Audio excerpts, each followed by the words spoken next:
देखिए मेरे प्यारे भैया बहनों, हम आप लोगों के साथ आज फिर बने हुए हैं राधा कृष्णन को केमिस्ट्री क्लासेस चैनल पर। देखिए आप लोग चूंकि कक्षा 10 के विद्यार्थी हैं, कक्षा 10 में आप लोग प्रवेश कर चुके हैं। आप लोगों ने लास्ट टाइम हमारी वीडियोज में देखा था कि हमने लेसन नंबर 1 स्टार्ट किया था, ठीक है ना, रासायनिक अभिक्रियाएं एवं समीकरण, जिसका नाम है केमिकल रिएक्शंस एंड इक्वेशन। ठीक है, अब हमने चूंकि ये पेज नंबर 1 आपको वीडियोज के माध्यम से समझा दिया था, तो हम अभी इसी श्रेणी में आगे चलते हैं पेज नंबर 2 पर। तो हम देख रहे थे, हम पढ़ रहे थे कि रासायनिक अभिक्रियाएं जो होती हैं उनमें गुण क्या क्या होते हैं, क्या क्या गुण होते हैं रासायनिक अभिक्रियाओं में। तो रासायनिक अभिक्रियाओं में पेज नंबर 2 पर आप पीडीएफ पर खोलेंगे तो यहाँ पर पढ़ेंगे कि पेज नंबर 2 पर आप पढ़ेंगे। जरा मैं इसको सेट कर लूँ थोड़ा सा, जिससे कि आप लोगों को सुविधा रहे। ये देखिए, चलिए आगे चलते हैं। नेक्स्ट पॉइंट आता है हमारा ई पॉइंट है। इसमें कहते हैं कि रासायनिक अभिक्रियाओं के फलस्वरूप जो टेम्परेचर होता है वो बदल जाता है, उसमें चेंजिंग आ जाता है। फिर एफ पॉइंट पढ़ते हैं कि रासायनिक अभिक्रिया होने पर अभिकारक जो अभिक्रिया में भाग लेते हैं, जो अभिक्रिया में तीर के निशान से पहले जुड़े होते हैं, ठीक है ना। अभिकारक समझते होंगे आप लोग, जरा समझा देते हैं। जैसे ये हमारा A प्लस ये B equal to C plus D। तो ये जो शुरू में हमने लिए हैं ये हमारे अभिकारक हैं। ये क्या है? अभिकारक हैं। और ये जो यहाँ पर होते हैं ये हमारे उत्पाद हैं, ठीक है ना, जिनको हम REACTENT रिएक्टेंट और इनको हम प्रोडक्ट के नाम से अंग्रेजी में जानते हैं। ये जो एरो का साइन है ये अभिक्रिया को दर्शाता है। और हम इसको अभिक्रिया के भी 2 चिन्ह हैं, बाद में भी पढ़ेंगे, लेकिन अभी बता दिए देता हूँ। एक चिन्ह ये होता है, ये होता है हमारा उत्क्रमणीय अभिक्रिया का। किसका? उत्क्रमणीय अभिक्रिया का चिन्ह होता है। समझ गए होंगे आप लोग, क्योंकि इस चैप्टर में आप सब ये पढ़ने के लिए जा रहे हैं इन चीजों को। तो जरा ध्यान से देखें, ये जो चिन्ह है ये चिन्ह हमारा किसका है? ये वाला हमारा उत्क्रमणीय अभिक्रिया का चिन्ह है। उत्क्रमणीय अभिक्रिया का चिन्ह है। अब आप सोच रहे होंगे कि ये भी उत्क्रमणीय अभिक्रिया, ये भी उत्क्रमणीय अभिक्रिया। शायद हमारे आचार्य जी का दिमाग आउट हो गया है, ठीक है ना। पर मैं आप लोगों को बता दूं कि आप लोगों को भी अनुमान लगाना चाहिए। हर कोई जो पढ़ा रहा है वो गलत भी पढ़ा सकता है, उसका भी हमको चेक करना चाहिए, ठीक है ना। उस पर हमें आंख बंद करके विश्वास नहीं करना चाहिए, उसको देखना चाहिए कि ये हमें सही बता रहे हैं या गलत। तो अब आप लोग खुद भी अनुमान लगा चुके होंगे कि ये उत्क्रमणीय होती है या ये दोनों में से मैं उत्क्रमणीय किसको कहूँ, ठीक है ना। तो उत्क्रमणीय रिवर्साइबल जिसमें अभिक्रिया अग्र दिशा और पश्चिम दिशा दोनों में संभव हो, वो उत्क्रमणीय होती है। इसका मतलब उत्क्रमणीय ये है, ठीक है। इसमें अभिक्रिया केवल एक दिशा में होती है, अग्र दिशा में या फिर पश्चिम दिशा में। अभिक्रिया एक दिशा में संभव हो सकती है, इसलिए ये हमारी होती है अनु उत्क्रमणीय अभिक्रिया। क्लियर हो गया? चलिए अब आगे चलते हैं। तो हमने क्या पढ़ना था कि हम पढ़ रहे थे कि अभिकारक के रासायनिक बंध जो होते हैं, बंध, ये बंध लिख रखा है इन्होंने, इसको हमें बंध लिखना है। बंध मतलब बॉन्ड टूटते हैं तथा उत्पाद में नए रासायनिक बॉन्ड बनते हैं। अभी हमने कहा कि रासायनिक अभिक्रियाओं में अभिकारक के जो बंध होते हैं वो टूटते हैं, जो पुराने बंध होते हैं वो टूटते हैं और उत्पाद में नए बंधों का निर्माण होता है। तभी हम कहते हैं कि रासायनिक अभिक्रिया हुई है। वैसे रासायनिक अभिक्रिया के केस में हम पढ़ते हैं कि when the old bond is break down then new bond is formed, तभी जाकर के नए बंध बनते हैं। Then we call that chemical reaction is process. मतलब केमिकल रिएक्शन का प्रोसेस हो रहा है। कब? जब पुराने बॉन्ड टूटते हो नए बॉन्ड बनते हो। ये प्रकृति का भी नियम है, हमारे घरों में भी ऐसा ही होता है। हम देखते हैं कि पुराने बंध टूट जाते हैं, पुराने रिश्ते धीरे धीरे टूट जाते हैं, नए रिश्ते बनने शुरू हो जाते हैं। ठीक है ना, हमारी दादी के, हमारे नाना के जो पुराने रिश्ते हैं वो खत्म होते चले जाते हैं और हमारे नए रिश्तेदार, नए रिश्ते बनते चले जाते हैं। यही नहीं केमिस्ट्री के अंदर अप्लाई होता है और केमिस्ट्री का ये नियम सारी दुनिया में लागू होता है। ठीक है ना, अब आगे पॉइंट पर आते हैं हम। अभिक्रिया में रासायनिक परिवर्तन के दौरान अभिकारक तथा उत्पाद के तत्वों में परमाणुओं की संख्या समान रहती है। ये बड़ा ही इंपॉर्टेंट रूल है। यहाँ पर क्या कहा ये पॉइंट, ये गुण जो है रासायनिक अभिक्रियाओं का, ये बहुत ज्यादा इंपॉर्टेंट है। क्या कहा कि रासायनिक परिवर्तन के दौरान जैसे जैसे केमिकल चेंजेस होते हैं तो जो अभिकारक के और उत्पाद के तत्वों की परमाणुओं की संख्या जो होती है वो सेम रहती है। क्या कहेंगे, during the reaction the number of product and the number of reactant of the atom and element is equal. ठीक है, क्या होता है, समान रहते हैं, दोनों की संख्या समान रहती है। जैसे क्या कहेंगे, फॉर एग्जाम्पल के माध्यम से देखिए क्या कहा, किसी पदार्थ का जलना जैसे कोयला, मोमबत्ती, एलपीजी, पेट्रोल, सीएनजी, पेपर, लकड़ी आदि हम जलाते हैं। ठीक है ना, तो ये सारे के सारे क्या हैं, ये रासायनिक अभिक्रियाएं हैं। भोजन का पकाना, भोजन का पचाना, देखिए पकाना भी और पचाना भी। सांस लेना, गर्मियों में दूध का खट्टा होना, दूध से दही का निर्माण करना, बच्चों या पौधों की वृद्धि, लोहे पर जंग लगना, अंगूर का किण्वन, सड़ना मतलब ठीक है ना, सारे के सारे क्या हैं बेटे, सारे के सारे रासायनिक परिवर्तन हैं, रासायनिक अभिक्रियाएं हैं। ठीक है ना, अब हम कहेंगे कि रासायनिक अभिक्रिया क्या होती है। ये देखिए, रासायनिक अभिक्रिया किसको कहते हैं, रासायनिक अभिक्रिया देखिए, जब एक या एक से अधिक पदार्थों के परमाणु पुनर्व्यवस्थित होकर, रीअरेंजमेंट होकर के उनका एक नया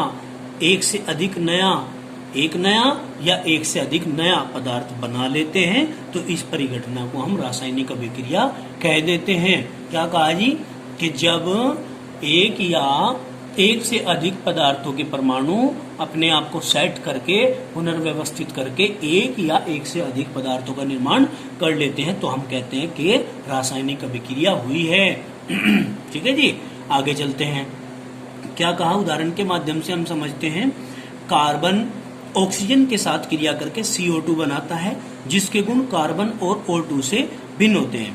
देखिए यहाँ कार्बन है, कार्बन मतलब इसको हम C, इसको कार्बन को ब्रैकेट में ले लीजिए, ये carbon plus O2 is equal to CO2। तो जो CO2 बना है इसके जो प्रॉपर्टीज है वो डिफरेंट है, इसके जो गुण है वो अलग है। कार्बन के गुण CO2 से अलग है, ऑक्सीजन के गुण जो है वो भी CO2 से अलग है। तो इसका मतलब अभिकारकों के गुण अलग और उत्पाद के गुण अलग हैं, दोनों में अंतर है। ठीक है जी, अब आगे चलते हैं।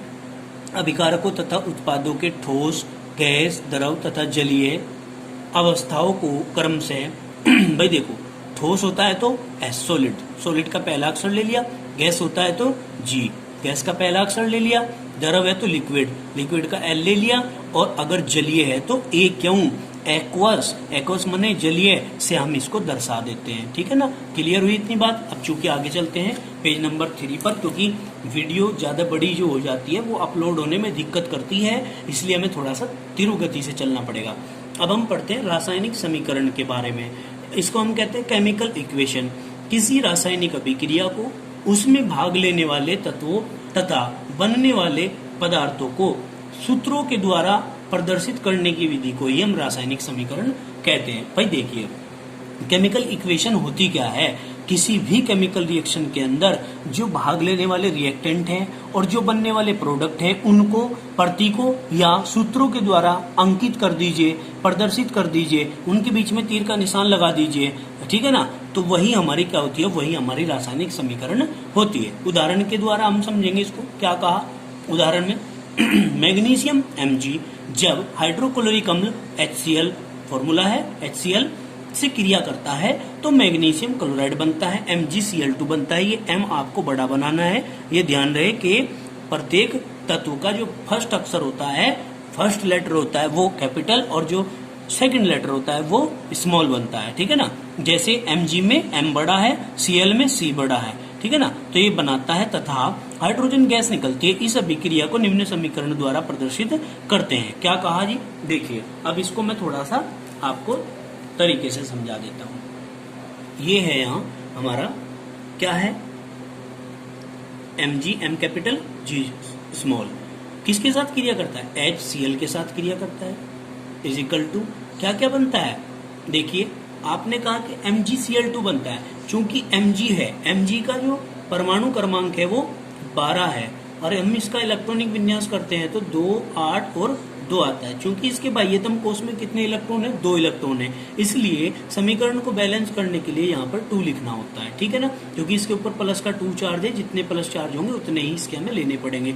यहाँ पर हाइड्रोजन के ऊपर प्लस चार्ज है तो 2 ही कम 2 हो गया बैलेंस। चलिए अब MgCl2, ये MgCl2 प्लस ये बचा क्या हमारे पास हाइड्रोजन मतलब H2, ये बन जाता है। अब केमिकल रिएक्शन के अंदर, ठीक है ना, इनको हम किस चीज से दर्शाते हैं, Mg चूंकि सॉलिड है, मेटल है। अब ये HCl क्योंकि लिक्विड है, L से रिप्रेजेंट कर दिया। MgCl2 मैग्नीशियम क्लोराइड है और हाइड्रोजन चूंकि गैस है, ठीक है ना। तो इस तरीके से हम इसको क्या कर देते हैं, रिप्रेजेंट कर देते हैं, ठीक है ना। और MgCl2 रह गया, MgCl2 आपका क्या होता है, सॉलिड होता है, ये भी क्लियर होगी। तो इस तरीके से हम इसको जो दिखाते हैं यही हमारी रासायनिक समीकरण होती है। अब आगे चलते हैं क्या कहा, ध्यान से देखेंगे। रासायनिक अभिक्रिया में भाग लेने वाले पदार्थ, अभिकारक तथा बनने वाले पदार्थों को उत्पाद, हमने पहले ही आप लोगों को ये चीज बता दी है, कहते हैं को रासायनिक सूत्रों द्वारा समीकरण के रूप में दर्शाना अभिक्रिया का रासायनिक समीकरण कहलाता है। भाई देखिए, प्रोडक्ट को, रिएक्टेंट को, ठीक है ना, अभिकारकों को और उत्पादों को रासायनिक सूत्रों के द्वारा या प्रतीकों के द्वारा ही रिप्रेजेंट करना ही रासायनिक समीकरण होता है। अब रासायनिक समीकरण या अभिक्रियाओं का निरूपण कैसे करते हैं, देखो। जिंक तथा सल्फ्यूरिक अम्ल की अभिक्रिया द्वारा जिंक सल्फेट का विलयन प्राप्त होता है और हाइड्रोजन गैस निकलती है। इस रासायनिक अभिक्रिया का यह कथन निम्नलिखित 2 प्रकार से निरूपित किया जा सकता है। 2 प्रकार से हम कैसे रिप्रेजेंट कर सकते हैं, मतलब ये एक अभिक्रिया है हमारे पास, भाई हम इसको 2 प्रकार से दर्शा सकते हैं। अब 2 प्रकार से दर्शा सकते हैं, वो तरीका क्या है 2 प्रकार से दर्शाने का। सबसे पहला तरीका शब्दों द्वारा निरूपण। शब्दों द्वारा निरूपण में हम शब्दों को लिख देते हैं कि जिंक है प्लस हाइड्रोजन सल्फेट है, उसके साथ में क्रिया कर करके जिंक सल्फेट बनाता है और हाइड्रोजन गैस अलग निकलती है, उसको शब्दों के द्वारा दिखा देते हैं। शब्दों द्वारा निरूपण में शब्द समीकरण बोलते हैं इसको। क्या बोलते हैं, शब्द समीकरण। मतलब अब देखो, रिप्रेजेंटेशन बाय वर्ड, वर्ड के द्वारा रिप्रेजेंटेशन देना। शब्द समीकरण में अभिकारकों के उत्पाद में परिवर्तन को उनके बीच एक तीर का निशान लगाकर दर्शाते हैं। क्लियर होगी बात, तीर का निशान लगा देंगे, दर्शा देंगे। क्योंकि अब हम पेज नंबर 4 पर आ गए हैं, जरा तेजी से देखेंगे, बड़ी होती जा रही है हमारी वीडियो, ठीक है ना, समझेंगे तेजी के साथ। दिमाग को बटन ओपन कर लीजिए। तीर के बाईं ओर यानी कि लेफ्ट हैंड साइड अभिकारक होते हैं, बीच में जो होते हैं वो, ठीक है ना, अभिकारक बीच में प्लस का निशान लगाते हैं। फिर दाईं ओर राइट हैंड साइड जो होते हैं वो उत्पाद होते हैं और बीच में प्लस का निशान लगाकर लिखते हैं। तीर का निशान जो होता है सीधा नोक तीर की ओर होता है, उत्पाद की ओर। जो तीर के निशान की जो नोक है ना, ठीक है ना, वो उत्पाद की ओर दिखाते हैं। अतः शब्दों द्वारा जिंक सल्फ्यूरिक अम्ल की रासायनिक अभिक्रिया को निम्न प्रकार से निरूपित किया जा सकता है। कैसे निरूपित किया जा सकता है, देखिए भाई, जस्ता जिंक हो गया, ठोस होता है, इसको रिप्रेजेंट कर दिया, ठोस H भी लिख सकते हो, प्लस सल्फ्यूरिक अम्ल H2SO4 होता है, इसको हम H2SO4 भी लिख सकते थे, लेकिन चूंकि ये रिप्रेजेंटेशन वर्ड के द्वारा है इसलिए हमने यहाँ सल्फ्यूरिक अम्ल लिखा। प्लस विलियन, हमने क्या कहा कि ये विलियन है, लिक्विड है, ठीक है ना, L लिखेंगे इसको। ये दोनों अभिकारक है, दोनों को प्लस के निशान से दिखा दिया। इजिकल टू तीर का निशान लगाया और नोक का निशान जो है वो उत्पाद की तरफ दिखाना है। समझ रहे हैं, इधर उत्पाद है तो इधर की साइड में हमने तीर का निशान लगाया है। जिंक सल्फेट है प्लस हाइड्रोजन है, जिंक सल्फेट विलियन बना है, हाइड्रोजन गैस बनी है, इसको हमने इस प्रकार से रिप्रेजेंटेशन दे देना है। अब देखिए, यह रासायनिक अभिक्रिया के निरूपण की वैज्ञानिक विधि नहीं है, वैज्ञानिक विधि नहीं हम इसको कह सकते, ठीक है ना। ये निरूपण की वैज्ञानिक विधि नहीं है। इस प्रकार निरूपण में समय भी ज्यादा लगता है, ठीक है ना, क्योंकि प्रत्येक चीज का नाम लिखना होता है, ठीक है ना। हिंदी में लिखेंगे तो लंबा समय लगेगा, अधिक समय लगता है। अब आगे देखो प्रतीकों द्वारा निरूपण, इसको भी जल्दी से आप लोग देख लीजिए, समझ लीजिए। रिप्रेजेंटेशन बाय सिंबल SYMBOL, ठीक है, ES symbols and formula, symbol के द्वारा और फॉर्मूला के द्वारा रिप्रेजेंटेशन। क्या कहेंगे? रासायनिक समीकरण को तत्वों और यौगिकों के नामों के स्थान पर। भाई रासायनिक समीकरण जो होती है, आपकी केमिकल इक्वेशन जो होती है, उसको तत्वों को और यौगिकों को उनके नामों के स्थान पर यहाँ पर हम उसके प्रतीक या सूत्रों का नामांकन करते हैं, सूत्रों को रिप्रेजेंटेशन करते हैं, ठीक है ना, द्वारा संक्षेप में शॉर्टली टर्म के रूप में लिखते हैं। जो हम रिप्रेजेंटेशन के लिए उनके प्रतीक लगाते हैं, उनके द्वारा हम इसको रिप्रेजेंट करते हैं। निम्न प्रकार से निरूपित कर सकते हैं, जैसे जिंक को Zn, सॉलिड होता है तो ठोस को हमने S लिख दिया, हाइड्रोजन सल्फेट है तो लिक्विड L लिख दिया, ठीक है ना, इजिकल टू ZnSO4 को हमने लिक्विड L रूप में दे दिया और प्लस H2 को हमने गैस रूप में यहाँ पर दे दिया। चूंकि गैस है तो हमने तीर का निशान ऊपर को लगा दिया। अब हम क्या कहते हैं कि यह है रासायनिक अभिक्रिया के निरूपण की वैज्ञानिक विधि है और इसमें समय भी कम लगता है, इसमें समय भी कम लगता है। अब चूंकि पेज नंबर 4 का जो नीचे कंकाली समीकरण है वो हम आपको बताएंगे नेक्स्ट वीडियो में, क्योंकि वीडियो की जो फ्रीक्वेंसी है, जो स्पेस है, वो पूरा होने जा रहा है। चलिए खैर, आशा करता हूं कि आप लोग इसको जरा ध्यान से देखेंगे और वीडियो को देखने के साथ साथ सब्सक्राइब, लाइक और शेयर जरूर करिए, ठीक है ना, ताकि आप लोग हमारे इस चैनल के साथ बने रहें और आप लाभान्वित होते रहें, आपको समय समय पर हमारी सभी वीडियोज प्राप्त होती रहें। धन्यवाद।